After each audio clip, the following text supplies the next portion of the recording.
All right, time to take a look at the VEVOR wall mount server enclosure.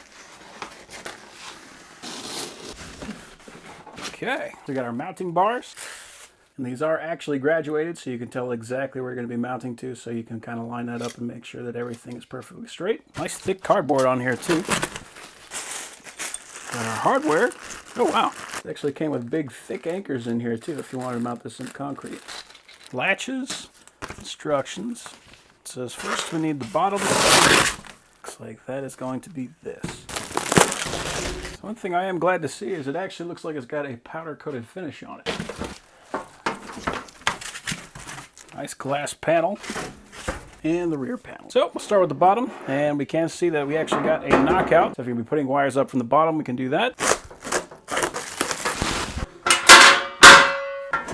So there's two sizes of screws. We're going to use these small ones for most of the assembly.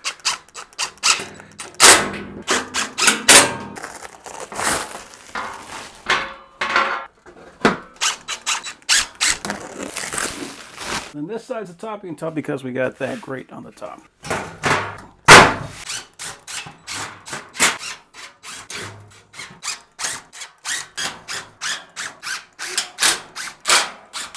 So now it's time to put in the supports. And there are a couple of holes on the bottom and on the top so you can move it forward or backward. I usually like having it back a ways.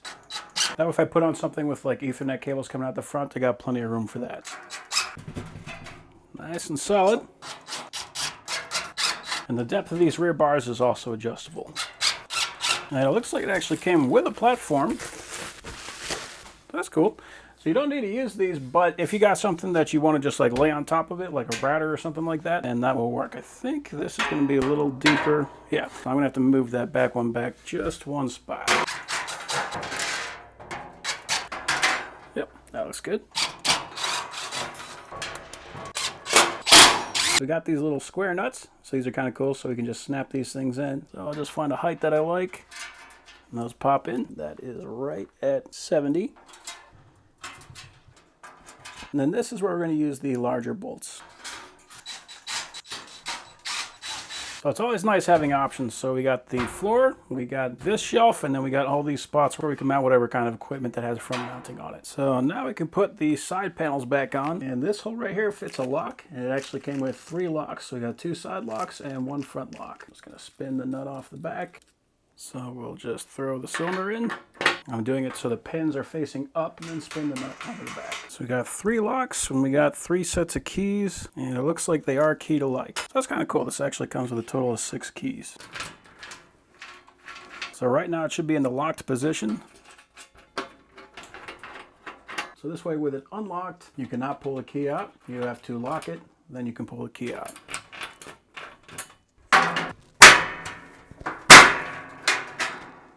Cool. So we'll do the same thing for the other side. The reason I put the pins up is so that there's less chance of dust or anything is going to interfere with them. You can put it either way.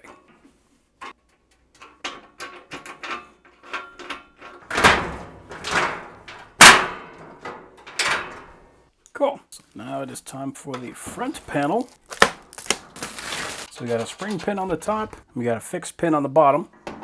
So all I'm going to do is press that pin down, and it locks in. And this is where we'll use our final lock. I am glad that this opens from the left. Theoretically, you could probably spin it around either direction, but I prefer from the left because I'm right-handed. This installs just like the other ones. Cool. Now it is time for the back panel. So that will go in just like that. And we're going back to smaller M5 screws for this. So the last thing is this. So this is the actual piece that we're going to use for wall mounting. So instead of trying to hold that big box up on the wall and then screwing it in, all we have to do is screw this to the wall. It'll fit inside there. Then we can screw that plate down from the other side so that nobody can take this thing off the wall. So yeah, that is a very secure server cabinet. I have to say, it looks pretty darn good too. We also have a couple of grounding wires. So there is a stud right here, and this does come with a copper nut. And there's another one just on the inside here, and another copper nut. So that's good. So that way we can provide actual proper grounding for the door. Just in case a power cable comes into contact with the door, that way you're not going to get electrocuted, because it's always going to go to ground and it's going to fault that circuit out before it electrocutes anybody. But it's cool because this is breakaway. We can pull that off and we can still pull the door off. So very nice design. So yeah, I'm thoroughly impressed with that cabinet. It's a very nice thick gauge of metal. When the thing's all together, it feels rock solid. And the fact that we can just take that thing and mount it on the wall means we don't have to take up a bunch of floor space. That's just a nice cabinet.